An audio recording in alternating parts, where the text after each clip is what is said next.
Welcome to trade spot. आज हम market analysis करेंगे और कुछ स्टॉक्स स्टडी करेंगे जो कि हम कुछ वीक्स तक होल्ड कर सकते हैं और अच्छे रिटर्न्स यहाँ पर हम जनरेट कर सकते हैं। तो सबसे पहले हम इंडेक्स का एनालिसिस कर लेते हैं। तो चलिए सबसे पहले हम निफ्टी का एनालिसिस कर लेते हैं। तो निफ्टी यहाँ पर आप देख सकते हैं कि एक अप ट्रेंडिंग जोन में है, जहाँ के बैंक निफ्टी अगर आप देखेंगे तो बैंक निफ्टी अपने ऑल टाइम हाइस के पास अभी तक नहीं आया है। तो यहाँ पर आप देख सकते हैं कि बैंक निफ्टी इसके रिसेंट जो यहाँ पर एक गैप फिलिंग ट्रेड था वो पूरा कर रहा है। तो यहाँ पर इस रेजिस्टेंस फेस किया है बैंक निफ्टी ने, तो यहाँ पर अभी तक इसने ऑल टाइम हाई को ब्रेक नहीं किया है। तो इस तरह से निफ्टी का और बैंक निफ्टी पैरेलल बेस में नहीं है। तो सबसे पहले हम निफ्टी का एनालिसिस कर लेते हैं। तो चलिए यहाँ पर मैं निफ्टी पे चल जाता हूँ और यहाँ पर हम वीकली टाइम फ्रेम पर एनालिसिस करेंगे। तो यहाँ पर आप देख सकते हैं कि निफ्टी में एक रीसेंट पुल बैक था और उसके बाद कंटिन्यूस अप ट्रेंड में ही है। अगर हम ओवरऑल व्यू देखेंगे तो हम यहाँ पर ये एनालाइज कर सकते हैं कि लार्ज कैप स्टॉक्स जो है अब मोमेंटम में आने वाले हैं। तो हम प्रीमियरली दो स्टॉक्स ऐसे एनालाइज करेंगे जो कि लार्ज कैप सेक्टर के होंगे, एक मिड कैप का होगा और एक बैंकिंग का होगा और एक स्मॉल कैप का स्टॉक हम एनालाइज करेंगे। तो इस तरह से हम स्टॉक्स को एनालाइज करेंगे। तो चलिए अब हम चलते हैं बैंक निफ्टी पर और बैंक निफ्टी का हम वीकली टाइम फ्रेम देखेंगे। तो यहाँ पर आप देख सकते हैं कि बैंक निफ्टी ने एक कंसोलिडेशन फेज बनाया था, जैसा कि हमने लास्ट ट्रेडिंग सेशंस में भी एनालाइज किया था कि यहाँ पर ब्रेकआउट आने पर ही हम बैंक निफ्टी में मूव देखेंगे। तो यहाँ पर बैंक निफ्टी ने वीकली टाइम फ्रेम पर 50 EMA के पास सपोर्ट लिया है, यहाँ पर 3 वीक्स तक होल्ड किया है और उसके बाद इसने ब्रेकआउट दिया है और यहाँ पर ये अपने रिसेंट ऑल टाइम हाइस के पास अभी टेस्ट कर रहा है। तो ये था बैंक निफ्टी का एनालिसिस। अगर हम और ओवरऑल व्यू ये है कि बैंक निफ्टी और निफ्टी दोनों ही पॉजिटिव है। थोड़े मार्केट करेक्शंस होंगे लेकिन पैनिक होने की कोई ज़रूरत नहीं है। तो यहाँ पर आप देख सकते हैं कि बैंक निफ्टी ने एक रेड कैंडल फॉर्म किया है जो कि यहाँ पर एक गैप फिलिंग ट्रेड जो था उसके पास यहाँ पर रेजिस्टेंस फेस किया है।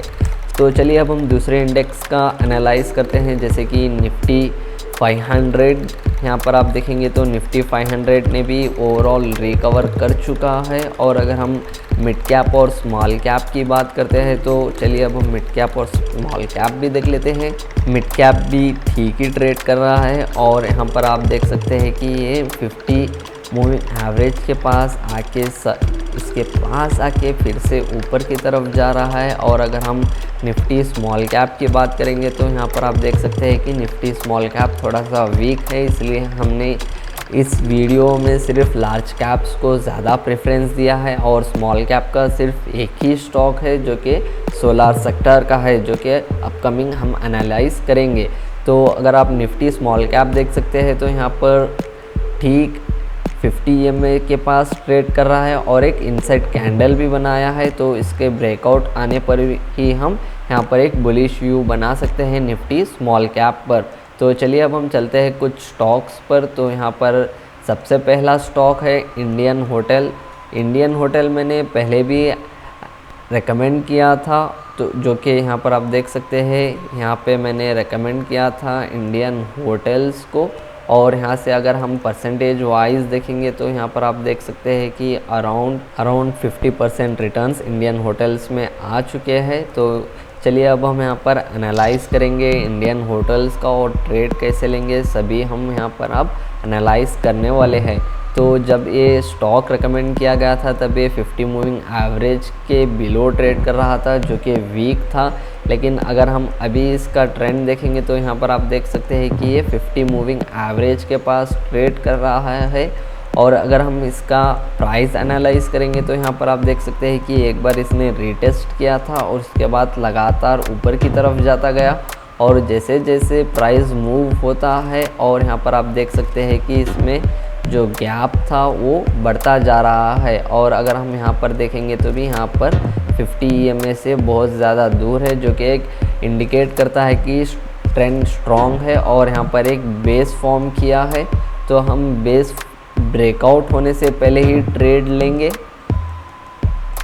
मंडे को ट्रेड लिया जा सकता है और हम अपना स्टॉप लॉस लगाएंगे इस कैंडल के ब्रेकडाउन के नीचे, जो कि 569 रुपीज़ का होगा। तो ये हमारा होगा स्टॉप लॉस लेवल, और हमारा टारगेट जो होगा हम यहाँ पर एक 10% का एक्सेप्ट कर सकते हैं। तो चलिए अब हम देख लेते हैं 10% कहाँ तक आता है।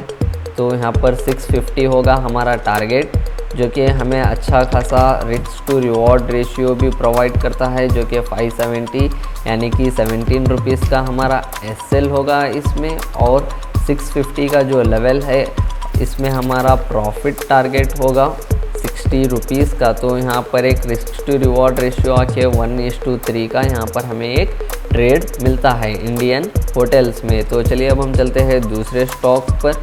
टाटा स्टील है हमारा दूसरा स्टॉक, और इसमें एक लार्ज टाइम से कंसोलिडेशन था। यहाँ पर मैं वीकली टाइम फ्रेम पर दिखा देता हूँ किस तरह से कंसोलिडेशन होते हुए आया है, और ये एक ब्रेकआउट स्टॉक है।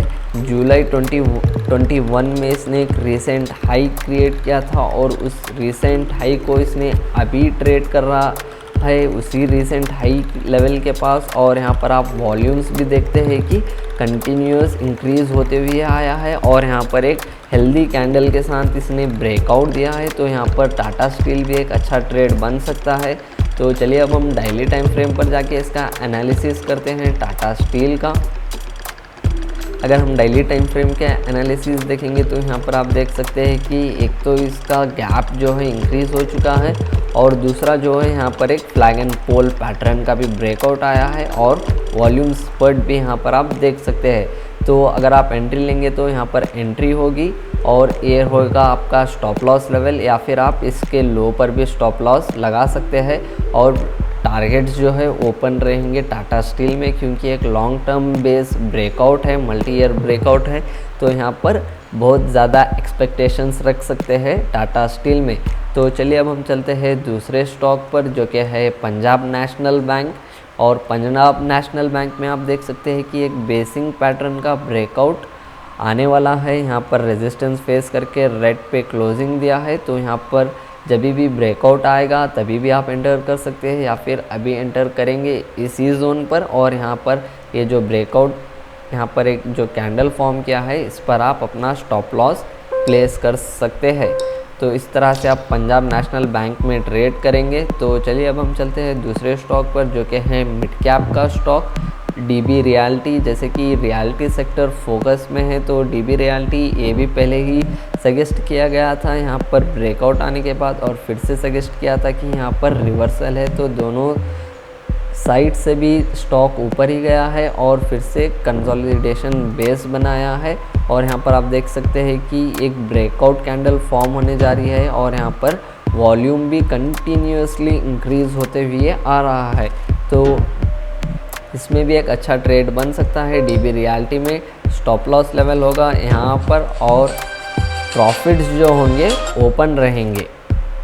तो चलिए अब हम दूसरे स्टॉक पर चलते हैं, जो कि एक स्मॉल कैप स्टॉक है इनॉक्स ग्रीन, जो कि सोलार सेक्टर से है। तो यहाँ पर हम इनॉक्स ग्रीन का एनालिसिस करेंगे। तो इनॉक्स ग्रीन में कई बार शेकआउट्स आ चुके हैं, इसलिए मैंने इस स्टॉक को सेलेक्ट किया है। यहाँ पर भी आप देख सकते हैं कि मल्टीपल टाइम्स यहाँ पर शेकआउट दिया गया है इस स्टॉक में, जो कि वीक होल्डर्स को यहाँ पर इसने किक आउट कर चुका है। और यहाँ पर प्रोबेबिलिटीज़ है कि ये स्टॉक जब इसका ब्रेकआउट आएगा, जो कि यहाँ पर आप देख सकते हैं कि 145 का लेवल होगा, ये अराउंड 145 का लेवल है। तो इस लेवल पर ब्रेकआउट आने पर यहाँ पर एक अच्छा मोमेंटम देख सकता है, और ये पोजिशनल ट्रेड होगा। अगर स्मॉल कैप इंडेक्स अच्छा परफॉर्म करता है तभी आप इसमें एंट्री लीजिए। ओके, दैट्स ऑल गाइस, ये था हमारा मार्केट और स्टॉक एनालिसिस वीडियो। अगर वीडियो